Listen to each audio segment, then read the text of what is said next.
Welcome to Lawkeeper's Tales. Today, we're diving deep into the ancient and mystic order of the Aes Sedai, one of the most iconic and influential groups in the Wheel of Time universe.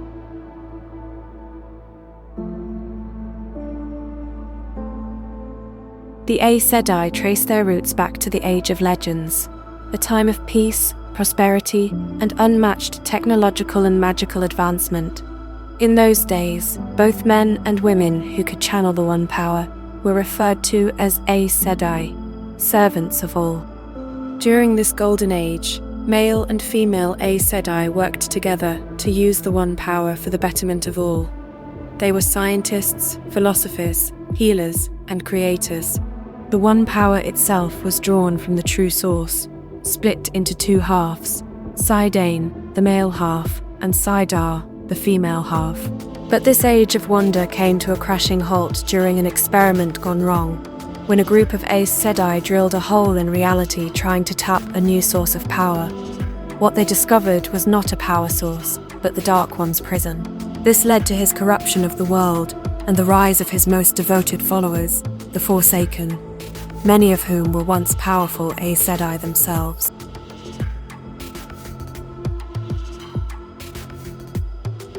As the Dark One's influence spread, the world was plunged into the War of Power, a brutal conflict lasting a century.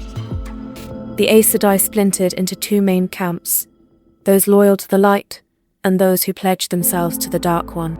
These betrayers became the Forsaken, wielding the One Power with terrifying precision and cruelty. Eventually, Lews Therin Telemann, the dragon, led a strike against the Dark One's prison. Though he succeeded in sealing the bore, the male half of the One Power, Sidene, was tainted by the Dark One's counterstroke. This led to the breaking of the world, and all male channelers eventually went mad, destroying civilizations in their insanity. With the male Aes Sedai gone or dead, the burden of preserving the remnants of civilization fell to the female Aes Sedai.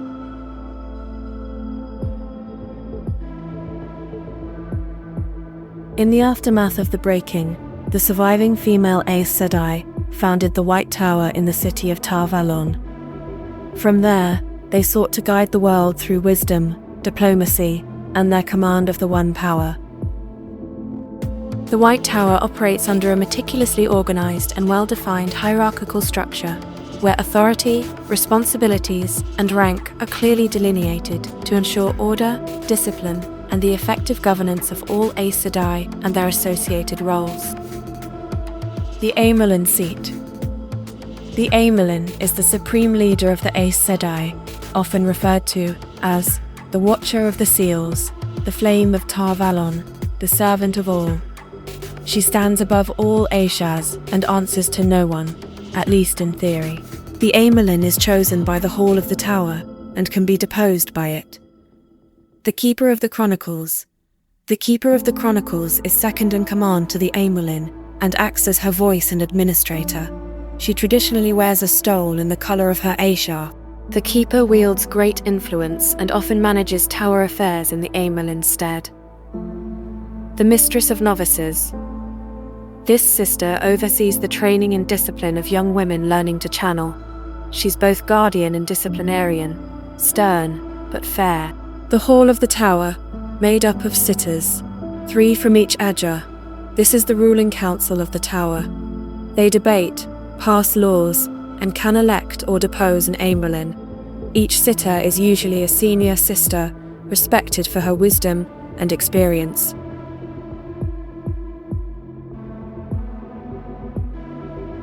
Becoming an Aes Sedai is no simple task. The journey begins with a girl or woman who can either touch the One Power on her own or shows the potential to be trained. These candidates enter the White Tower as novices, the first and most basic rank on the path to full sisterhood. Novices live a strict, structured life filled with rigorous lessons, both in the use of the One Power and in the disciplines of Tower life. They wear plain white dresses, symbolizing humility and the beginning of their transformation. Their time is governed by obedience. They are required to show respect to all Aes Sedai and accepted, and can be punished for even small transgressions. Those who show talent, control, and maturity may eventually be raised to the rank of accepted. To become an accepted, novices must pass through a series of terangrial known as the Arches, within which they must confront their greatest fears and show they have the maturity of will to conquer them. Many novices are unable to pass this test and thus never ascend to the rank of accepted. Still others may enter the Arches and never return at all. Accepted wear a dress with bands of all 7 Ajah colours at the hem and sleeves, signifying that they have not yet chosen an Ajah. Though they gain more freedom than novices, they also bear greater responsibility. Accepted are expected to continue their studies, often independently, and they even teach novices in turn. However, they are still subject to discipline and have not yet sworn the oaths that define a full Aes Sedai. The final test to become a full sister is both mentally and magically demanding, an intricate and dangerous trial that pushes a candidate to her limits.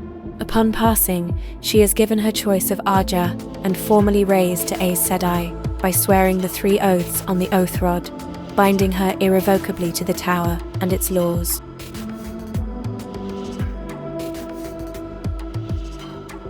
Once a woman is raised to the rank of Aes Sedai, she is bound by the 3 oaths, sworn on a terangrial known as the oath rod. These oaths are not merely symbolic, they are magically enforced, altering the very nature of the sister who swears them. They define what it means to be an Aes Sedai and set the order apart from all other channelers in the world. The first oath is to speak no word that is not true. This binding makes it impossible for an Aes Sedai to knowingly tell a lie.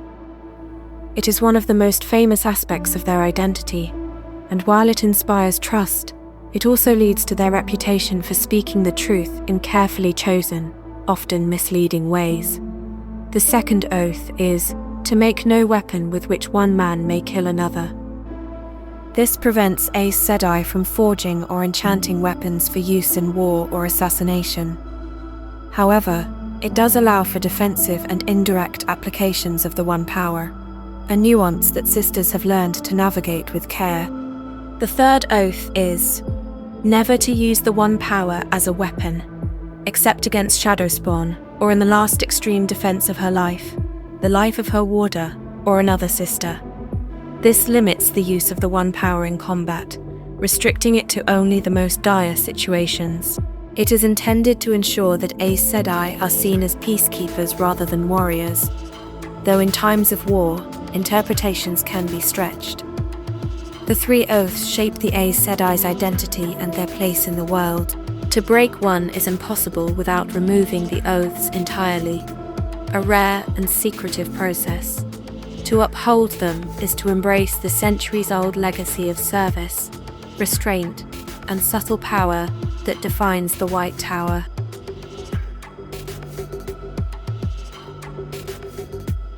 Within the White Tower, the Aes Sedai are divided into 7 distinct Ajahs, each dedicated to a particular philosophy and purpose. Upon completing their training, every sister chooses one Ajah to join, binding herself to its mission for life.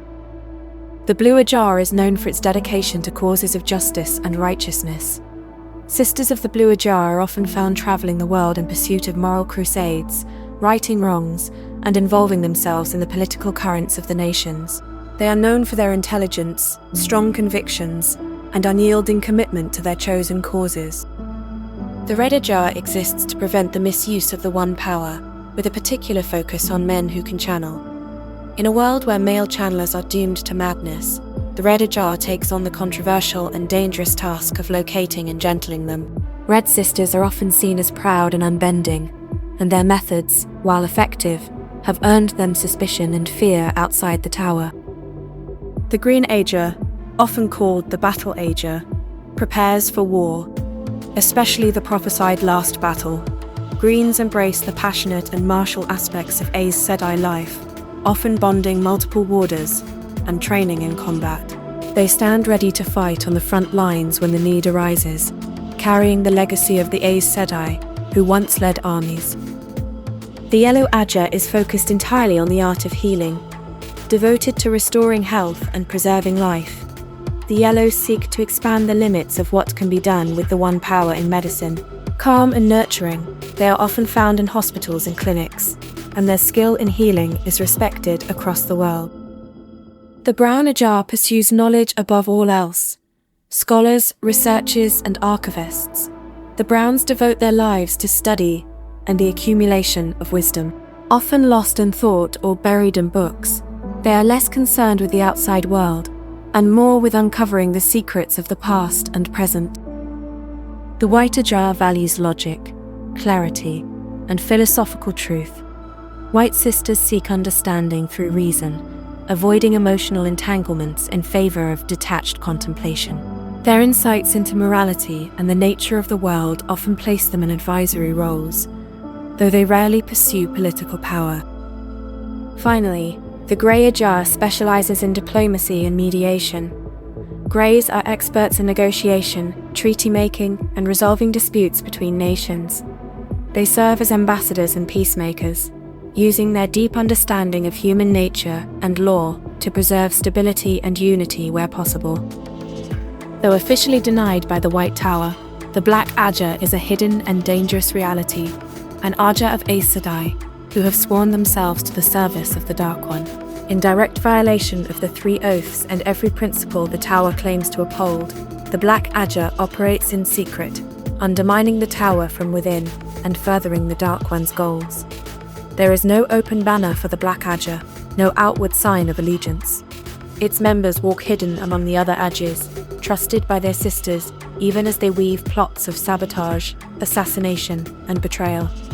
Some were drawn by fear, others by ambition, but all have placed their loyalty to the shadow above their vows to the Tower. The Black Ajah's influence has led to some of the Tower's greatest crises, and rooting them out has proven a task of deadly difficulty.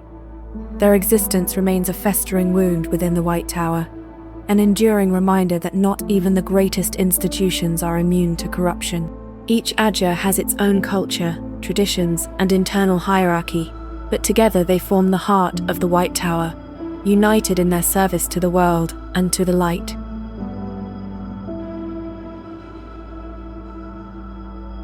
While Aes Sedai are renowned for their mastery of the One Power, they are often not alone. Many choose to bond the Warder, a highly trained warrior with whom they share a deep, mystical connection.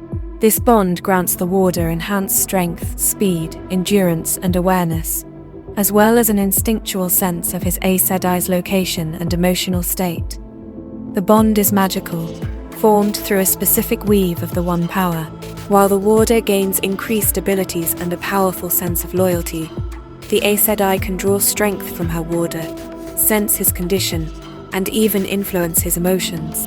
In rare cases, an Aes Sedai can compel a bonded Warder to obey her commands, a controversial and sometimes abused privilege. Each Ajah views the Warder bond differently. The Green Ajah is famous for bonding multiple Warders, treating them as battlefield partners. The Blue Ajah chooses carefully, often seeking Warders whose ideals align with their missions. The Red Ajah, devoted to dealing with male channelers, typically does not bond Warders at all. The death of a Warder can be devastating for the Aes Sedai, but even more so is the reverse. A Warder whose Aes Sedai dies may fall into a profound, soul-crushing grief, often seeking death in battle or by his own hand. This bond is more than a magical tool. It is a bond of trust, loyalty, and emotional connection, forged in the fires of shared purpose.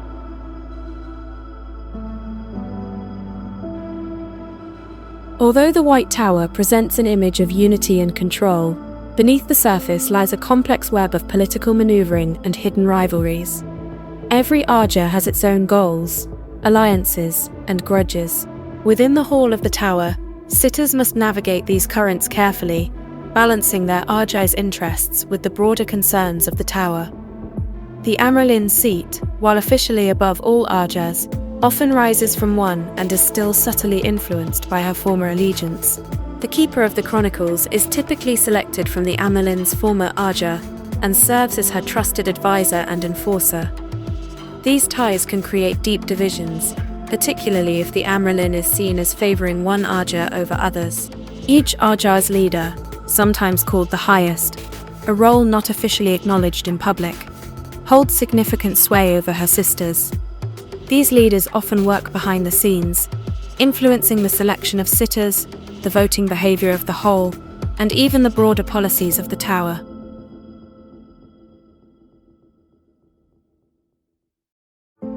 Throughout the ages, the Aes Sedai have stood as both protectors and manipulators, saints and schemers, an order steeped in mystery, tradition, and unmatched power. From the cataclysm of the Breaking to the halls of the White Tower, they have shaped the world through quiet influence and decisive action. Bound by the 3 oaths, divided into 7 Ajahs, and led by the Amyrlin Seat, the Aes Sedai walk a narrow path between service and control, always striving to guide the world toward balance. Though feared and distrusted by some, their role in the battle against the Shadow, and in the fate of the Dragon Reborn, cements their place as one of the most pivotal forces in the Wheel of Time.